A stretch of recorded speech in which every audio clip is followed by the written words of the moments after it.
இன்று முதல் நான் உன்னை ஆசீர்வதிப்பேன், எல்லையில்லா நன்மைகளால் நிரப்பிடுவேன். இன்று முதல் நான் உன்னை ஆசீர்வதிப்பேன், எல்லையில்லா நன்மைகளால் நிரப்பிடுவேன்.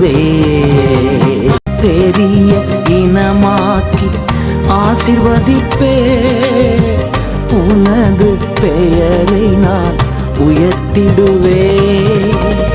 ஆசீர்வாத வாய்க்காலாய் நீ இருப்பாய், ஆசீர்வாத வாய்க்காலாய் நீ இருப்பாய், நீ இருப்பாய். இன்று முதல் நான் உன்னை ஆசீர்வதிப்பேன், எல்லையில்லா நன்மைகளால் நிரப்பிடுவேன்.